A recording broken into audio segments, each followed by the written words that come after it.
नमस्कार। आज के इस खास कार्यक्रम में आपका स्वागत है। आप सब जानते ही हैं कि हरियाणा सरकार अपना 1 वर्ष पूरा कर चुकी है और सभी विभागों के मंत्री अपना रिपोर्ट कार्ड जनता के सामने पेश कर रहे हैं। आज इस कड़ी में हमारे साथ हैं सहकारिता विभाग के स्वतंत्र प्रभार के राज्य मंत्री विक्रम सिंह यादव। मंत्री जी, आपका बहुत बहुत स्वागत है हमारे स्टूडियो में। नमस्कार। मंत्री जी, सबसे पहला सवाल ये है कि 1 साल का अरसा पूरा हुआ है, आप विभागों की नज़र से किस तरह से देखते हैं इस 1 साल को, कैसा गुजरा? 1 साल का कार्यकाल भारतीय जनता पार्टी का 26 अक्टूबर को पूरा हो गया। ये ठीक है, सभी विभागों में मुझे पता है जिस प्रकार से मेरे सामने चुनौतियां थी उसी प्रकार से दूसरे विभागों में चुनौतियां थी। अभी हमें 1 साल में उन चुनौतियों से ऊपर हटकर आए हैं और काफ़ी कुछ बदलाव हमें 1 साल में करके दिखलाया है। जिस प्रकार से हम सबसे पहले हैपड को लेते हैं, मेरे पास कोऑपरेटिव डिपार्टमेंट में हैपड का एक बड़ा भारी योगदान रहा है। जैसे कि प्राकृतिक आपदा आ गई, उस आपदा के बाद में जहां प्रोक्योरमेंट का काम लगभग पूरे हरियाणा में 50% के लगभग हैपड करती है, उसमें हैपड की तरफ से किसी भी प्रकार के किसी भी किसान को कोई दिक्कत नहीं आई। चाहे वो गेहूं के मामले में गेहूं खराब हो चुका था या उसकी क्वालिटी हल्की हो चुकी थी, फिर भी उसमें हैपड का सबसे बड़ा योगदान रहा। जैसे कि सूरजमुखी की जहां बात आई, पूरे भारतवर्ष में सूरजमुखी की खरीद हरियाणा में हुई और वो हैपड ने खरीदी। वो किसान के लिए एक बहुत ही बड़ी राहत थी जी। अब जैसे पैडी की बात आ रही है तो 1509 पैडी पहली दफ़ा हरियाणा में हैपड के द्वारा खरीद करके मिलों को दी जा रही है। तो मैं समझता हूं कि इस प्रकार से हमें काफ़ी कुछ हैपड में करने को मिला जो हम किसान को डायरेक्ट फ़ायदा पहुंचा रहे हैं।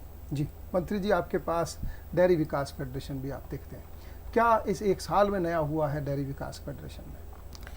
डेयरी विकास फेडरेशन की जब मैं बात करता हूं तो हरियाणा के इतिहास में पहली दफ़ा 1 साल के कार्यकाल में डेयरी की जो उपलब्धि है वो इस प्रकार से हुई है कि हमें पहले टाइम में 28.98 करोड़ रुपए का 1/11/2014 से और 30/9/2015 तक के कार्यकाल में जो इतना बड़ा प्रॉफिट हमारे डेयरी फेडरेशन में आया, इससे पहले हरियाणा पर्सन डेयरी में कभी इस प्रकार का मुनाफा नहीं हुआ। उस मुनाफे के चलते में हमें जो हमारे डेयरी फेडरेशन में दुग्ध उत्पादक जो समितियां हैं वहाँ तक कि हमें उनको किस प्रकार से लाभ पहुँचाया जाए, हमें कन्यादान योजना लागू की। जो भी हमारे डेयरी में दुग्ध उत्पादक के जो मेंबर्स हैं उनको 1100 रुपये कन्यादान के रूप में उनके कन्या की शादी के उपलक्ष्य में हमारे डेयरी की तरफ से दिए जाते हैं जी। उसी प्रकार से हमें 2 योजनाएं और लागू की। मैट्रिक में जो भी हमारे दुग्ध उत्पादक के बच्चे हैं वो जो 80% से अधिक अंक प्राप्त करने वाले बच्चों को 2100 रुपये एक मुश्त दिए जाते हैं।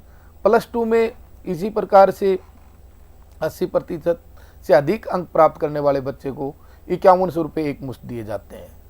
उसी के चलते में हमें एक बीमा दुर्घटना बीमा योजना लागू की। जो हमारे दुग्ध उत्पादक मेंबर्स हैं उनको हम 5 लाख रुपए की 1/4/2015 से जो स्कीम लागू की, उनका 5 लाख रुपए का बीमा करवाया गया है। तो दुर्घटना की अवस्था में वो 5 लाख रुपए उनको डेयरी पर्सन की तरफ से दिए जाएंगे बीमा की ओर से। जी मंत्री जी, आपने बताया कि जो डेयरी विकास फेडरेशन है वो कितनी अच्छे तरीके से जो आपके दुग्ध उत्पादन किसान हैं, दुग्ध उत्पादक, उनकी मदद कर रहे हैं। जिस तरह से वजीफे की बात आपने की और भी कई तरह के प्रोत्साहन आपकी ओर से दिए जा रहे हैं। मंत्री जी, शुगर फेड भी आप देखते हैं, क्या उपलब्धि 1 साल में मानते हैं शुगर फेड में?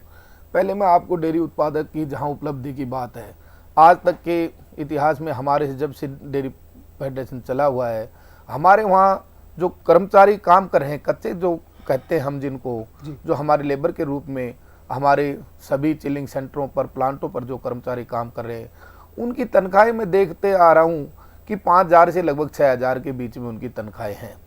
अब पहली दफ़ा हरियाणा के इतिहास में डेयरी फेडरेशन इतने बढ़िया मुनाफे में आया है, तो हमें उसके लिए एक योजना लागू की है।